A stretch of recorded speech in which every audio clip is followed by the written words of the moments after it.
Good morning everyone, my name is Chiranjeevi and in today's video we are going to discuss the command design pattern. As you all know, in this video series we are taking all the behavioral design patterns and learning them one by one. So in the last video we covered the chain of responsibility design pattern, which was the first pattern in the behavioral category. In this video, we will be covering the command design pattern and I will be sticking to my old format. So we will first take a look at the definition for the command design pattern. Then we will take a look at the problems which arise and how command design pattern comes to the rescue. Then we will take a look at the UML diagram for the command design pattern. And at the end, we will do some live coding to implement the command design pattern.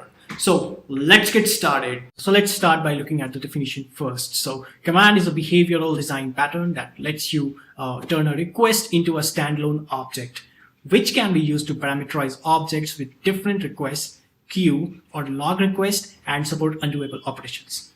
So this is quite a lengthy definition with a lot of touch points and which makes it difficult to understand for the beginners. So we will take this definition apart one by one and see what each part means and why it's important. So before moving on to this definition, I will show you a simple use case scenario where you would like to implement the command design pattern. So let's look at it.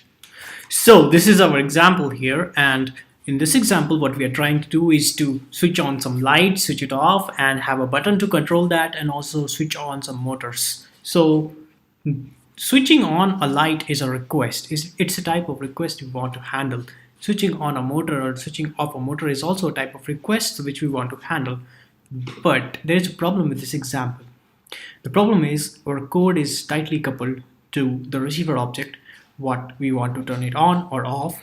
In the first three lines, we are directly depending on the receiver object to turn itself on or off. So the problem with this is, let's say you don't want the same light you have used before. Let's say you want to change the type of the light you are using.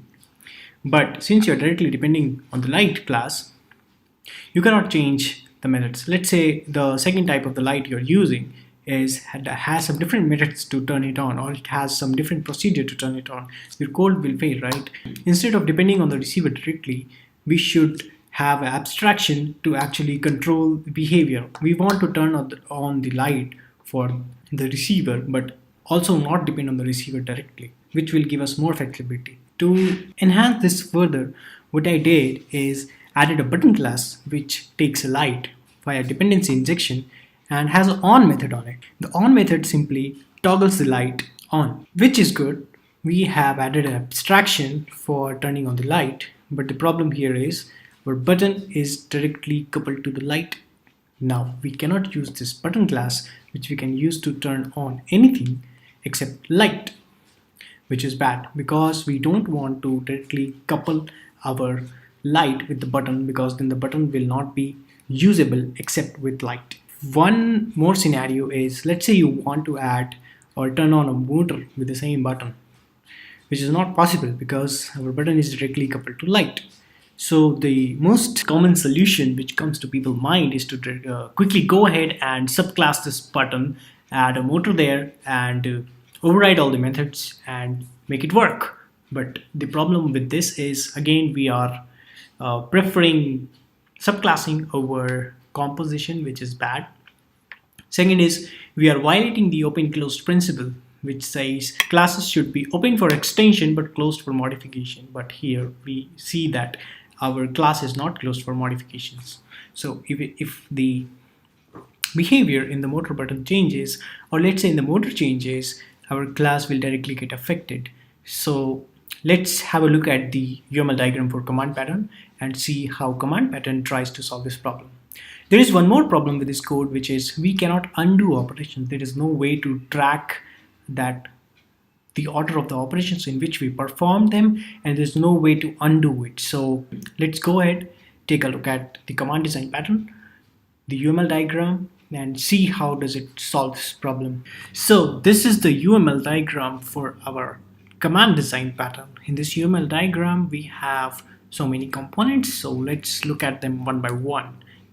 So the first component we have here is the client, which is the consumer of the requests. So this client will be sending requests to our invoker object. So invoker object is nothing but a proxy between our command interface and the client. So using this invoker, we will be setting the command and asking the invoker to execute this command. Now let's come to our command interface. Our command interface has one method called execute. So this interface actually acts as the parent interface for all the tasks we want to do. So every command which wants to do something needs to provide its own implementation for the particular request. The request will also have a reference to a receiver. So in our case, we have a command which will have a reference to a receiver which will actually process that request. So the client will have a reference to an invoker, and it will also set a command for the invoker to invoke. The invoker will in turn invoke the command by calling the execute method on the command. This execute method will call the reference receiver from the command object and perform the operation on it and return the result back to the client. So this is the general data flow diagram, or you can say UML diagram, for the command design pattern. And let's look this in action. So here in this coding example, I have a one-to-one mapping with the UML diagram. So the first thing which we saw in the UML diagram was our client class, and this client class has a reference to an invoker object. Let's go inside this invoker object and see what it does. So this invoker object again has a reference to a command object, and it has methods to set this command object and also instantiate this command using constructor injection. We have a method to execute this command and also undo this command. So let's quickly go inside this command object. So this command is basically an interface which provides two methods, which is execute and undo. So I have added this one more method called the undo method so that I can show you how can you keep track of the commands and also reverse the operation you perform with this command design pattern. So I have created one command which is called the turn on command, and this turn on command implements this command, so it has to provide implementations for the execute method and the undo method. So basically this turn on command gets a receiver, and what it does is it turns the receiver on or either off. So it basically signals the receiver to be turned on or turned off, and the receiver could be anything. It could be a light bulb, it could be a motor, it could be anything which can be turned on or off. So let's go to our receiver class. So we see that a receiver is an abstract class which has a name which we can set via constructor, and it has two abstract methods which is on and off. So since this is an abstract class, we need to provide the implementation using the subclass for this on and off method. So let's go to our light class, which is again a receiver, and it provides the implementation for the on and the off method.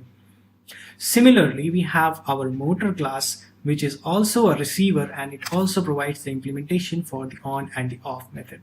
So whatever is a receiver, it can be turned on or it can be turned off. So let's go to our client command and see how flexible is it to actually create and dispatch requests to these command objects and let the invoker take care of invoking them. So this is our client class. It has a reference to the invoker and also maintains a list of command. So this is the method which is being called when we execute this program. So the receiver, we are creating some receivers here for now. So our first receiver is a light object, which is a flashlight, and our first command is the turn on command. So this turn on command takes a receiver because we want to turn it on. So before turning it on, what we are doing is actually pushing this command to our command list backup. So after pushing the list, what we are doing is we are creating the invoker. We are instantiating the invoker with this command, and we are asking the invoker to actually execute this command for us.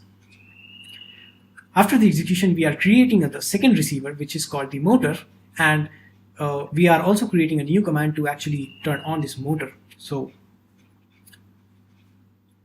after creating the second command, we are also adding it to the command list, and then what we are doing is setting the command 2 for the main command for the invoker, so that this invoker can execute the command 2 and turn on the motor.